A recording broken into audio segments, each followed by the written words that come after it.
Pour moi, pour aujourd'hui, être un bon entrepreneur et surtout un bon jeune entrepreneur, il faut savoir bien s'entourer, prendre les bons conseils au départ et ne pas se brûler les ailes.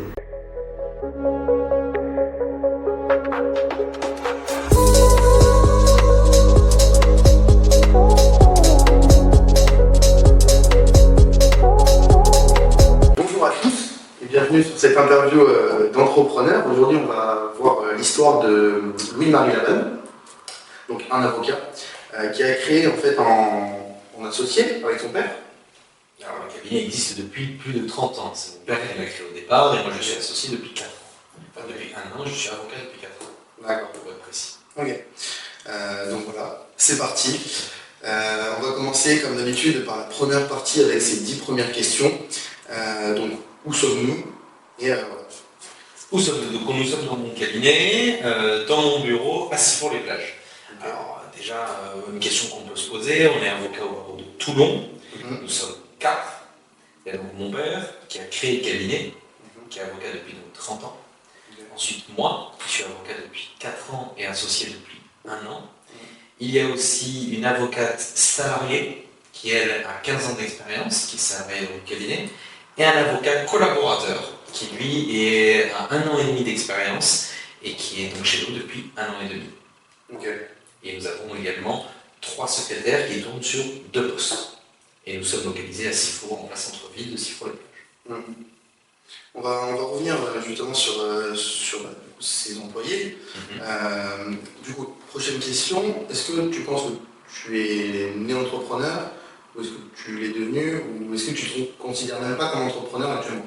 Alors si, avocat, on est chef d'entreprise. Okay. Surtout dans mon cas. Dans associé, avec mon père, on est tous les deux à la tête du cabinet. Aujourd'hui, ça représente une charge de travail par notre travail bien défini, oui, mais également par le côté chef d'entreprise. On est chef d'entreprise à partir du moment où on veut faire ce métier. Dès qu'on fait une profession libérale, on est également chef d'entreprise et on veut être entrepreneur. En fait. Pourquoi? Parce que les questions se posent de le chiffre d'affaires, les charges. Rien que ces 2 premières questions, en fait, chiffre d'affaires, charges, qu'on soit avocat tout seul dans un cabinet et je travaille tout seul, je suis également chef d'entreprise. J'ai un chiffre d'affaires, j'ai des charges, et derrière je dois me retirer un salaire. Donc on a déjà ces questions-là. Donc en fait, quand on pose la question, est-ce qu'on est entrepreneur lorsqu'on est avocat? En fait, déjà, est-ce qu'on est avocat? Souvent oui. Donc on est également entrepreneur parce qu'on a besoin d'avoir ces notions-là pour exercer notre métier d'une bonne manière.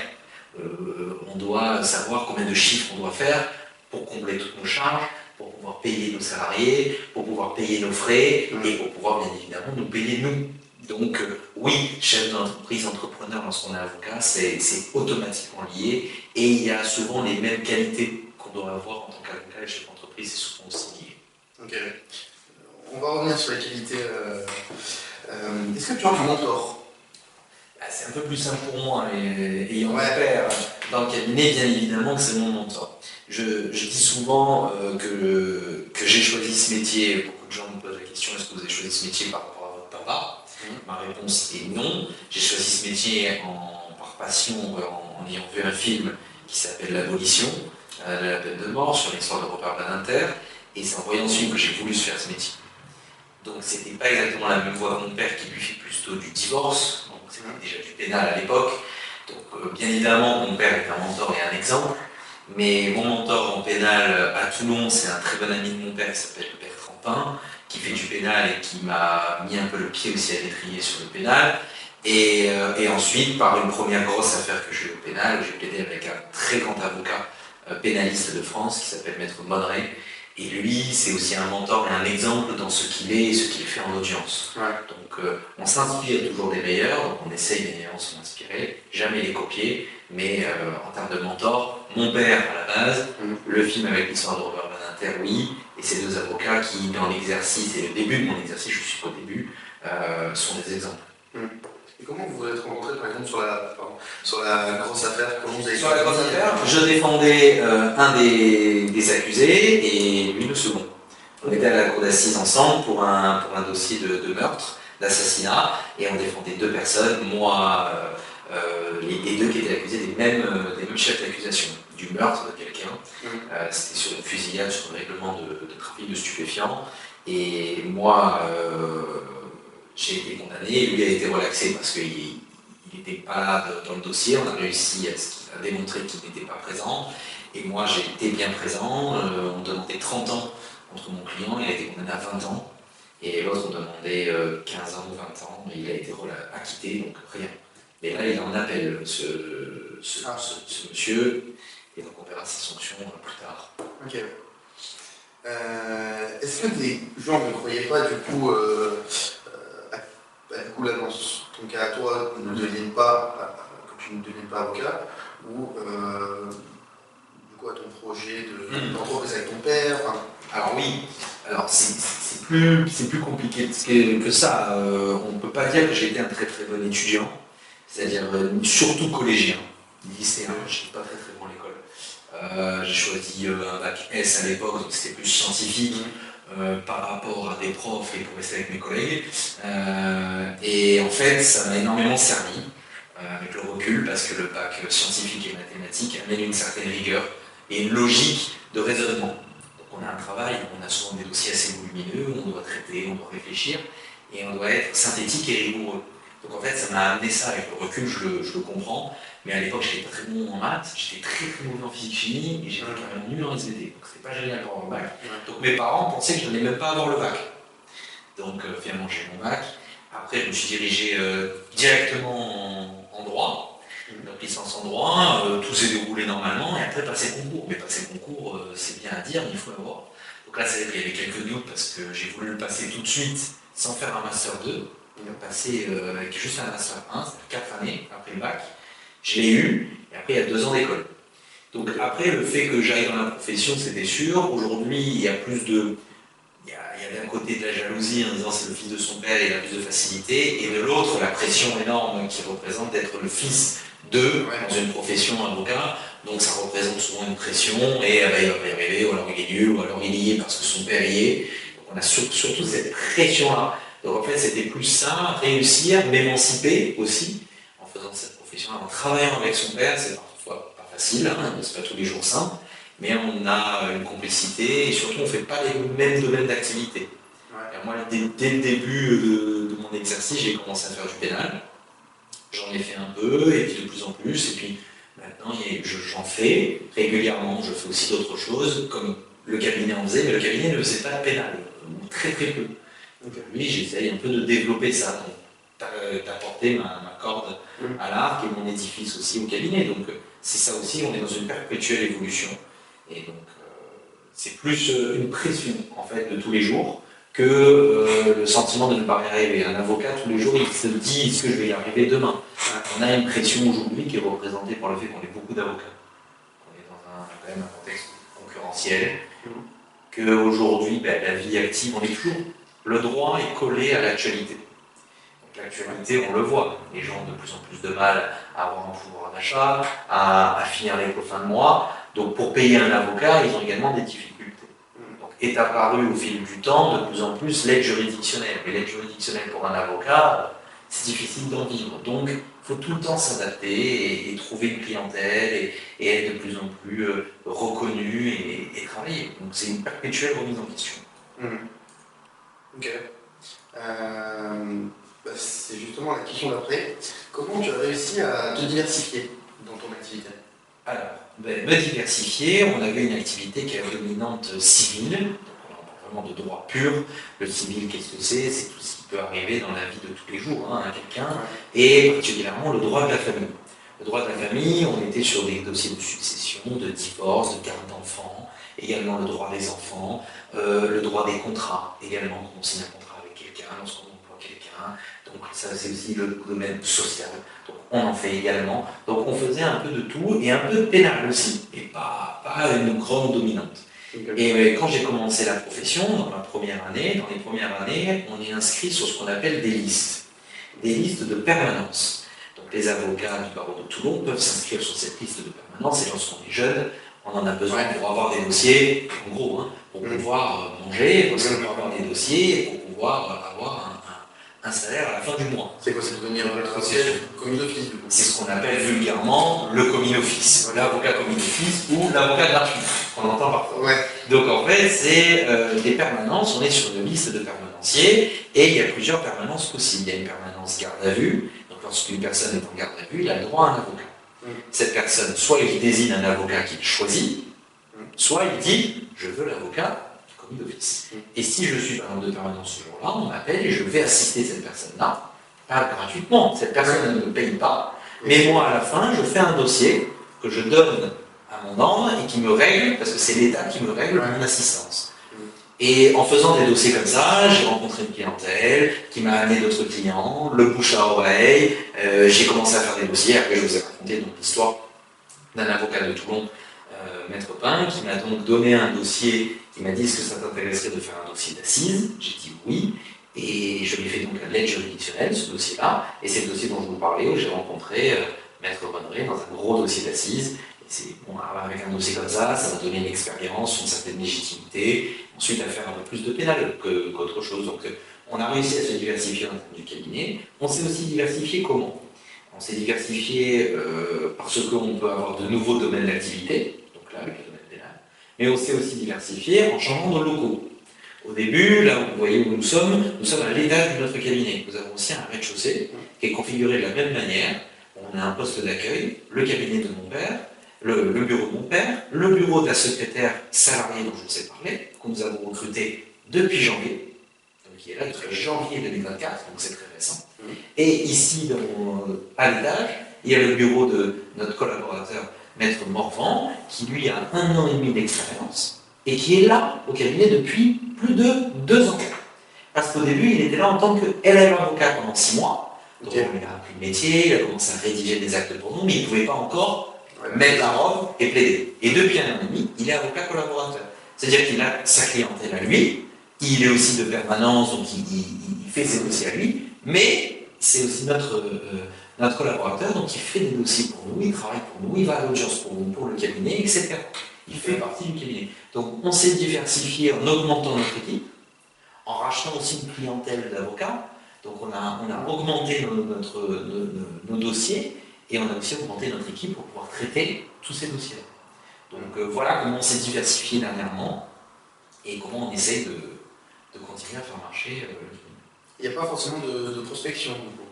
Alors la prospection sur des clients, prospection clientèle, oui. Alors la prospection clientèle en termes d'avocat est de plus en plus difficile parce que la clientèle est de plus en plus prolétaire et volatile. C'est-à-dire on peut changer d'avocat comme de chemise, je dis vraiment. Aujourd'hui, quelqu'un qui n'est pas content de son avocat, il va sur internet, mais avocat, il peut en trouver. Nous sommes aujourd'hui 500 sur le ressort de Toulon, au barreau de Toulon. Donc nous, c'est aussi un choix qu'on a fait de ne pas avoir notre cabinet à Toulon, à côté du palais de justice, comme les 3/4 des avocats du barreau de Toulon. On s'est localisé sur Sifour. Donc on a déjà une prospection de clientèle qui est différente. On cherche une clientèle qui est plus la clientèle un peu à l'ancienne de l'avocat de famille, le médecin de famille. Voilà. On dit qu'on aime s'occuper des gens de la naissance à la mort et de tous les problèmes qu'ils peuvent rencontrer. En fait, c'est ça notre travail. C'est qu'on est capable de régler les problèmes que peuvent rencontrer les gens et dès qu'ils ont besoin d'un avocat, de les suivre et d'être là pour eux. Donc une prospection, aujourd'hui, c'est très délicat. Il y a des politiques agressives d'avocats qui disent avocats avec rendez-vous gratuit, ensuite l'aide juridictionnelle, qui font des prospections sur Internet. Oui. Il y a Internet aujourd'hui qui est une source de clientèle importante, mais la plus importante aujourd'hui, c'est le bouche à oreille. En termes d'avocat, il n'y a rien d'autre que de mieux faire de la publicité. On peut, je pense qu'on en parlera ensuite après de la publicité, de ce qu'on peut faire. On a innové, nous, par quelque chose qu'on a mis en place depuis 2 ans, qu'on va arrêter. On a essayé d'innover par un système de publicité en mettant notre nom sur nos véhicules. On a travaillé aussi là-dessus. Le site internet est un atout de prospection importante. Les réseaux sociaux, ça ne marche pas tellement que ça en termes d'avocats, même si je pense que ça pourrait se développer, mais clairement, on n'a pas le temps. Donc ça, j'y réfléchis peut-être. Mais voilà, on est totalement toujours dans la réflexion de comment avoir plus, mais aujourd'hui, c'est plus le bouche à oreille et de la clientèle qui cherche par internet un avocat. C'est plus ça. Ouais. Oui, c'est sûr que si on a une affaire comme ça qui nous tombe dessus, on va pas forcément aller sur TikTok. Voilà, c'est ce que je me dis. TikTok, Instagram, on y est sur Instagram et Facebook, mais c'est pas ça qui nous rapporte Peut-être pas des clients, mais une autre source de revenus. Une autre source de revenus, non, parce que c'est tellement difficile de faire tourner un réseau social. Il faudra un travail de tous les jours, il faudrait quelqu'un qui soit dédié à ça. Moi, clairement, j'ai pas le temps. Et puis prendre des stories, c'est un métier qui est quand même soumis au secret. Qui est quand même, on a une déontologie à respecter. On a un serment à respecter. Et pour moi, les principes du serment font que mettre à l'excès ce qu'on fait, non. Dernièrement, j'ai mis une vidéo parce que c'était un procès un peu extraordinaire qu'on a fait avec une intervention télévisée, mais c'est tout. Pour moi, ça doit se résumer à ça, mais pas plus. Voilà. Il y a des avocats qui sont tous les jours sur les réseaux, qui prennent des positions, qui sont très bons d'ailleurs, mais pour nous, en tout cas à notre échelle, c'est pas ce qu'on recherche en tout cas comme visuel, comme image. C'est aussi une image qu'on doit rendre, donc c'est un métier de représentation. Je ne sais pas si nos clients seraient contents de voir leur avocat sur Instagram tous les jours en train de faire le conseil. Mais il y en a qui font de plus en plus de petites vidéos courtes avec un conseil juridique. Ça, pourquoi pas, mais il faut également avoir le temps de le faire. C'est sûr. Ok, super cool. Quelle est la décision la plus difficile, peut-être côté pro ou perso Alors, je vais te répondre sur les deux. Le côté perso, c'est un métier, comme beaucoup d'entrepreneurs et chefs d'entreprise, et surtout dans la société actuelle dans laquelle on vit, où la vie perso et le travail et la liaison entre les deux est de plus en plus difficile. On l'a vu avec le Covid, ça a changé beaucoup de mentalité, mais aujourd'hui, encore plus en 2024, s'écouter, prendre le temps pour soi, avoir du temps perso, et de plus en plus, c'est de plus en plus dans l'air du temps. Les gens veulent prendre du temps pour eux, veulent avoir du temps libre, etc. Et moi, je dirais que j'ai ce parallèle qui est facile. J'ai la vie de mon père il y a 30 ans et la mienne aujourd'hui. Mon père, comment il exerçait il y a 30 ans, c'est complètement différent de comment j'exerce aujourd'hui. Mon père, il y a 30 ans, il était déjà en couple pratiquement, il était marié, il avait déjà un enfant, il est devenu avocat. Donc en fait, il est déjà dans une vie. Aujourd'hui, je suis célibataire, j'ai pas d'enfant et je suis avocat. Il y a aussi déjà ce changement-là. On n'est plus dans les mêmes époques, on n'est plus dans les mêmes systèmes. Aujourd'hui, il faut du temps pour avoir de l'argent, avoir sa vie, construire sa vie. Alors qu'avant, elle était déjà construite, on avait notre métier. On avait son métier aujourd'hui, on a notre métier, ensuite on construit sa vie. Donc il faut aussi du temps. Donc il faut toujours partager ce temps entre vie professionnelle et vie privée. Et l'équilibre est très difficile à trouver, encore plus dans notre métier, où souvent on dit qu'on est avocat 24 heures sur 24, 7 jours sur 7. Et en plus, dans le domaine que je fais moi, je peux être appelé le week-end, je peux être appelé les jours fériés, je peux être appelé pendant que je suis en vacances, j'en prends extrêmement peu. Donc c'est un métier qui est difficile à lier avec une vie privée. Mais il faut aussi s'écouter aussi physiquement, parce que c'est un métier qui est très prenant au niveau du stress, qui est passionnant, mais qui est aussi stressant. Il y a toujours l'ambivalence et la balance de points positifs, points négatifs du métier. Et donc c'est vrai que ce qui est le plus difficile à prendre comme décision, c'est ça. C'est l'équilibre professionnel. De se dire, ce soir, je vais finir à 19h, mais je sais que je n'aurai pas fini tout ce que j'avais à faire. Et une fois qu'on a accepté ça, on peut exercer ce métier. Parce que sinon, je reste là toute la nuit.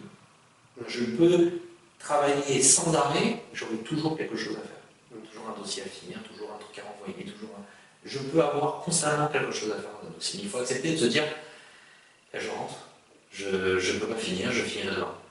Donc c'est parfois compliqué parce qu'on traite à l'urgence, mais là c'est ce problème de décision à prendre de qu'est-ce qui est urgent, qu'est-ce qui n'est pas urgent, qu'est-ce que je dois faire, qu'est-ce que je ne peux pas faire, et d'avancer. Et d'être également aussi productif en tant que chef d'entreprise, c'est-à-dire il faut que je sois productif, il faut que je sois pragmatique, c'est-à-dire qu'est-ce qui peut m'apporter de l'argent ou pas, qu'est-ce que je dois faire en priorité. Prioriser les choses, c'est la base du métier. Mais c'est compliqué. C'est très très compliqué. C'est un peu le même problème pour tous les entrepreneurs, j'ai envie de dire. Pour tous les entrepreneurs, qu'ils soient libéraux, individuels en société, la balance entre vie privée et le travail est très difficile à trouver. Encore plus aujourd'hui, je trouve. Encore plus aujourd'hui où le temps, on court après le temps, on est dans une société où tout va de plus en plus vite et donc c'est de plus en plus compliqué. Et les gens veulent de plus en plus de temps personnel. Le temps pour soi, même quand ils ont des familles, de profiter, ce mot est plus que galvaudé à la mode, mais profiter. Profiter de quoi, quand, où, comment, avec qui. Ils veulent profiter seuls, ils veulent profiter en famille, ils veulent profiter avec leurs amis, ils veulent profiter tout le temps. Mais quand même, c'est à un moment donné, tout le temps. Mais on est clairement dans ces choix-là. Justement, la question d'après est super intéressante dans cette même lignée de discussion. Les 3 mots qui drivent un peu ta vie, qui puissent, voilà, qui tous les jours, limite, tu les répètes avant d'aller au travail ou en rentrant. Alors, le premier, c'est parce que je fais ce métier pour ça, c'est la passion. Ouais. C'est un métier passion, c'est-à-dire je me lève le matin, bon, c'est souvent dit, mais c'est un métier que j'ai choisi. C'est important, et c'est une force et c'est un privilège. J'ai choisi mon métier et je sais pourquoi je l'ai choisi, parce que je suis passionné par ça. Quand je reçois un appel d'un commissariat ou quand je suis de permanence, je souffle pas. Ouais. Voilà, dire, je suis perdu. Alors que parfois je suis en repas de famille, je peux appeler, je dois aller au commissariat pour assister quelqu'un, et j'y vais parce que j'ai qu'une envie, c'est rencontrer cette personne que je connais ni d'Adam ni d'Ève, je ne connais rien à sa vie, et je vais entrer dans sa vie pour le défendre. Voilà, ça c'est extraordinaire pour moi. Donc ça, le premier mot pour moi c'est passion. Le deuxième c'est rigueur. C'est la rigueur que mon père m'a apprise dès le départ quand je suis rentré dans ce métier. Et il m'a dit, si tu veux y arriver, il faut être rigoureux. Mais rigoureux dans tout. Dans la façon de traiter les dossiers, dans la façon d'être avec les clients, d'être avec la juridiction, d'être avec les juges, d'être avec tout. En fait, dans tous les moments où je travaille, je sais qu'il faut faire preuve de rigueur parce que chaque acte, chaque courrier, chaque mot que je peux employer envers un client, n'importe qui, peut avoir des conséquences. Donc je ne peux rien faire au hasard ou c'est pas grave. Le c'est pas grave n'existe pas. Donc la passion, la rigueur, c'est la base de tout. Et le troisième mot, si je vais donner un troisième mot par rapport à ce travail,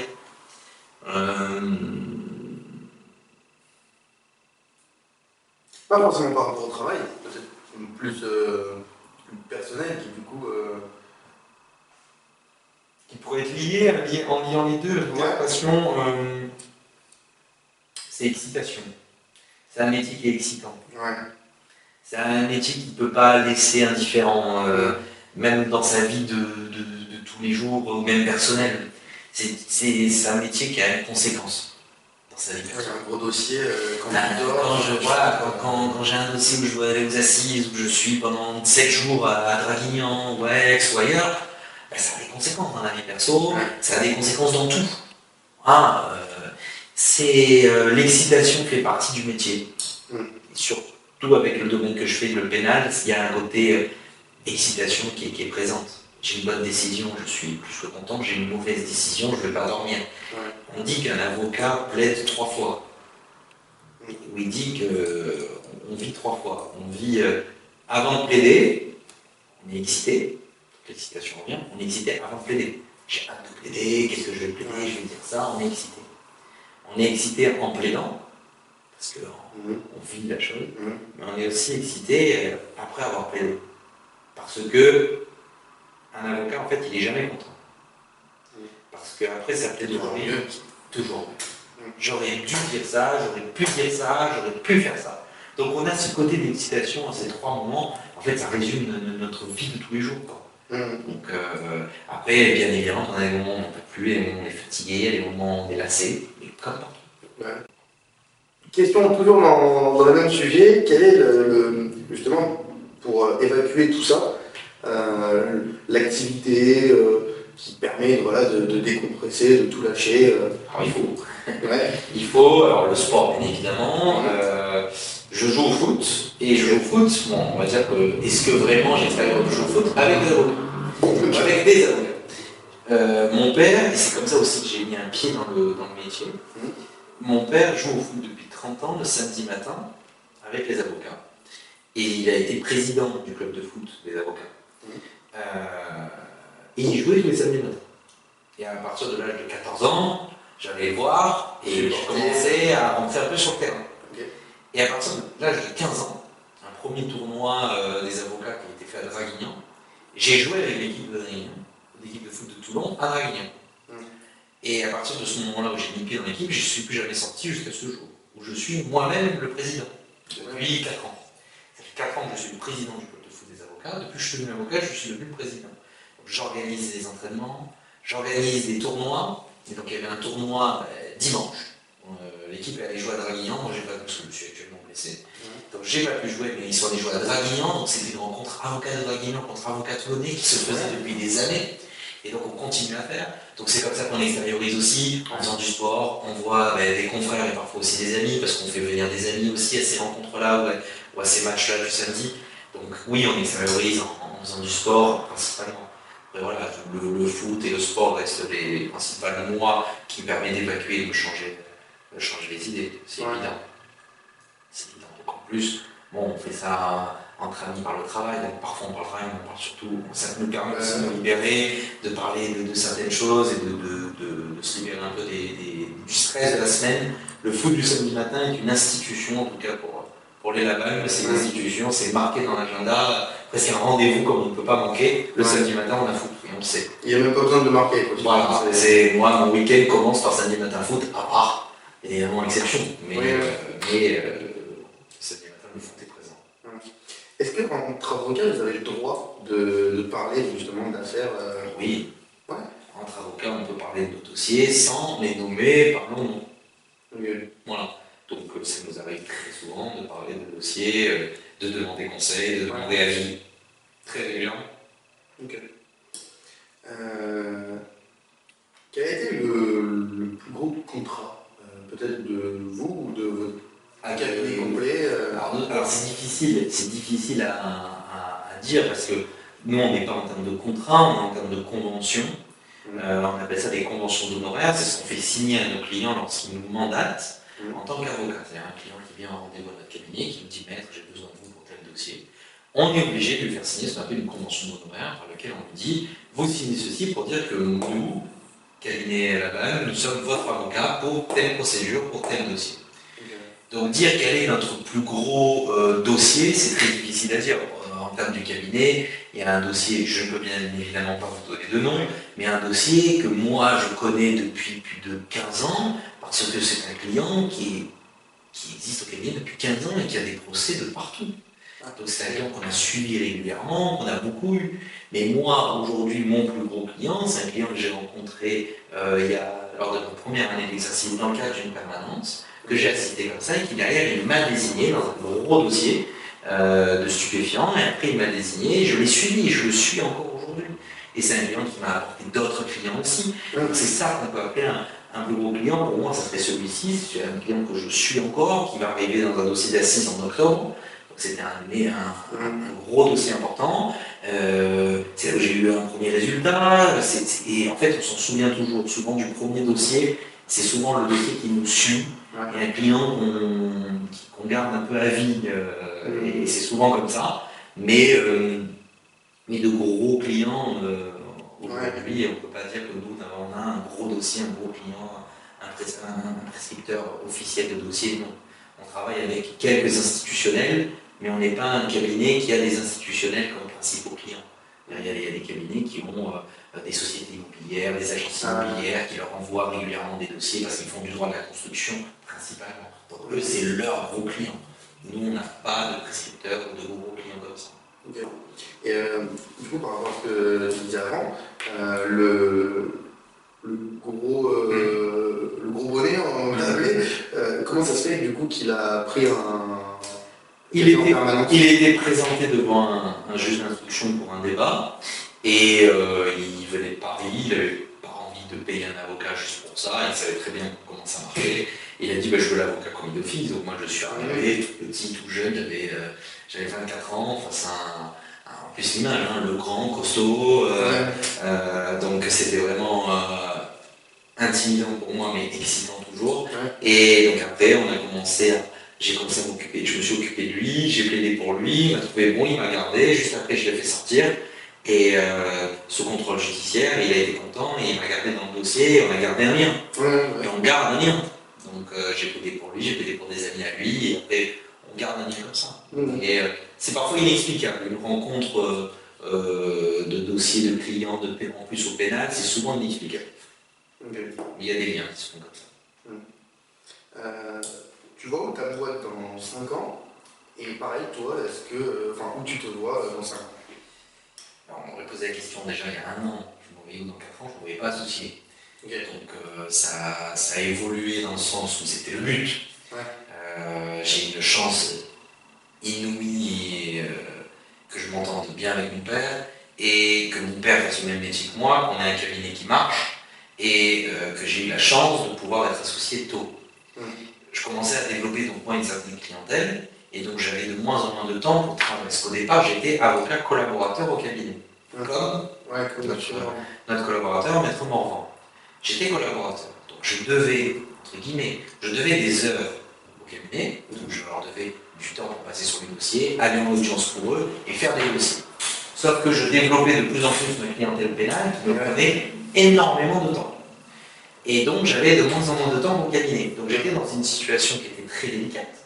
Et donc je prends une décision. D'ailleurs moi j'ai dit, soit on change mon statut, soit comment on fait. On s'est posé la question, on s'est mis autour d'une table, on a réfléchi à ce qui était le mieux pour tout le monde. Et c'est comme ça que je suis devenu associé au cabinet. C'est-à-dire que tous mes dossiers personnels sont entrés dans le cabinet. Ça a été mon apport. Parce qu'avant, c'était pas le cas. Avant, c'était mes dossiers à moi.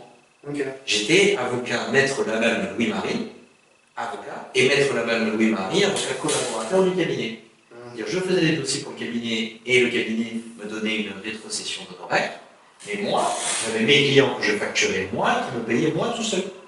Entre guillemets, tu étais employé et auto-entrepreneur. Exactement. Alors, entre guillemets, c'est exactement ça. C'est pour ça que je dis qu'avocat, on est chef d'entreprise à partir du moment où on est avocat. À part l'avocat salarié. Ce qui existe de plus en plus, il y a une loi qui veut légiférer sur les avocats salariés et les juristes salariés, etc. Pour qu'ils deviennent des avocats salariés, on est de plus en plus, en fait. Pour que chaque boîte ait son avocat salarié. Je vous résume et je vous vulgarise vraiment la nouvelle loi. Et nous, on est en train de se battre contre ça pour dire que les avocats, l'avocat salarié, il n'est pas comme un avocat normal. Parce qu'il n'est pas chef d'entreprise. Il n'a pas toutes ses responsabilités, les charges, etc. Donc ça serait pas honnête. Et entre guillemets, ça ne serait pas du coup bénéfique pour le cabinet? Nous, un avocat, du coup, c'est des avocats salariés dans les entreprises. Nous, c'est pas notre domaine d'activité principal. Mais il y a d'autres considérations qu'il faut prendre en compte. Je n'avais pas compris. Nous, on a, au sein du cabinet, on a 2 avocats associés, mon père et moi. Ensuite, nous avons une avocate salariée. Et notre avocate salariée, en tant que chef d'entreprise, je suis tout de suite compris, ça nous coûte énormément d'argent. Parce que c'est nous qui payons ses charges, l'avocat salarié. On lui donne un salaire, on paye toutes les charges. Tout ce qu'elle paye en tant qu'avocat, comme l'avocat collaborateur qu'il est, il a des charges, mais il en a des petites de charges. Il profite de tout ce qu'on lui apporte, un bureau, pouvoir travailler, il n'a pas d'autres charges à part les siennes. Ce qu'il doit payer en termes d'ordre et tout ça. Donc lui, il a très peu de charges, on lui donne un salaire et on lui donne un bureau. Donc c'est plutôt un système qui convient à l'avocat collaborateur, à tout le monde. Parce que nous, il nous coûte juste une rétrocession d'honoraires et il nous fournir un bureau, et c'est tout. Alors que l'avocat salarié nous coûte énormément, parce qu'on paye toutes ses charges, les charges de salarié. En plus d'un salaire d'avocat. Donc c'est pour ça qu'il y en a très très peu des avocats salariés en cabinet d'avocats. C'est pour ça qu'ils veulent créer l'avocat salarié d'entreprise. Mais directement dans toutes les entreprises. Exactement. Ils veulent créer ça. Ce qui du coup enlèverait tous les clients professionnels. On enlèverait les clients professionnels à beaucoup de confrères. Voilà.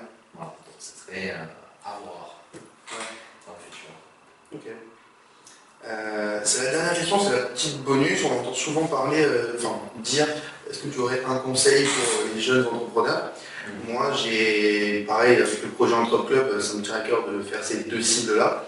Donc, un conseil pour les jeunes qui voudraient entreprendre et un conseil pour des moins jeunes qui voudraient, je sais pas, comme ton père, qui voudrait changer.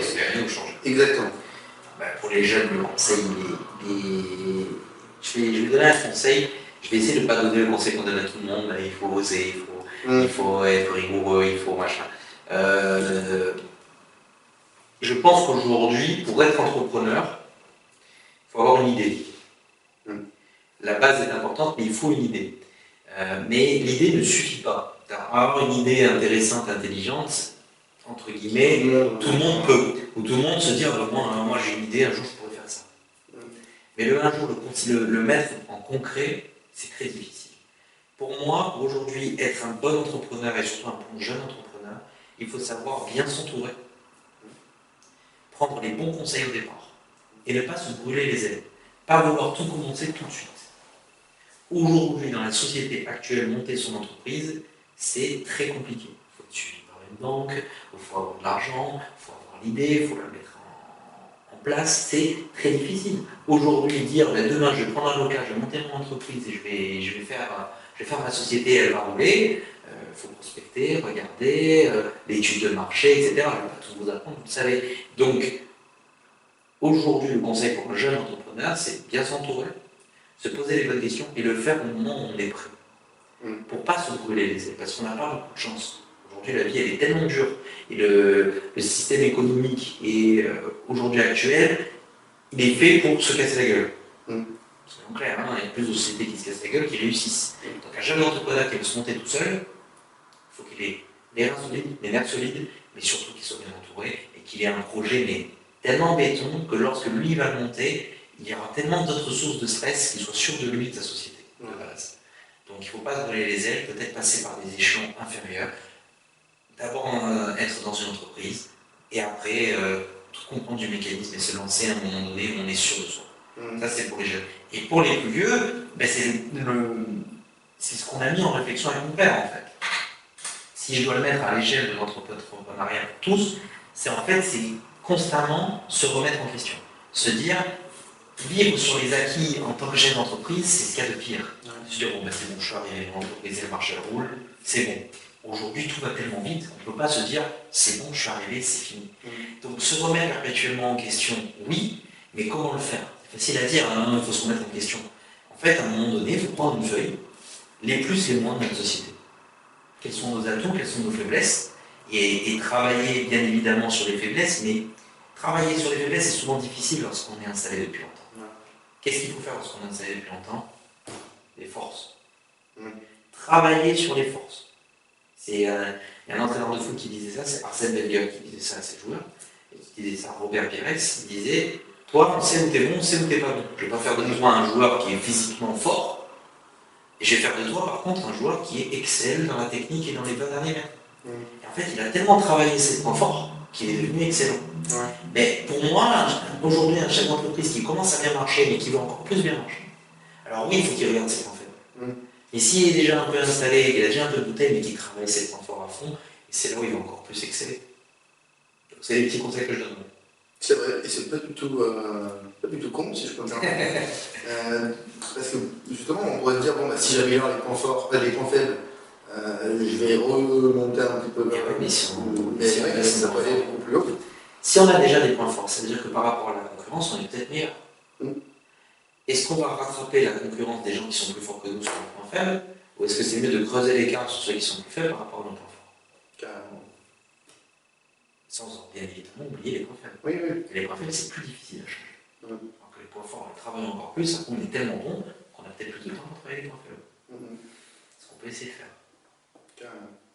Écoute, merci beaucoup pour cette première partie.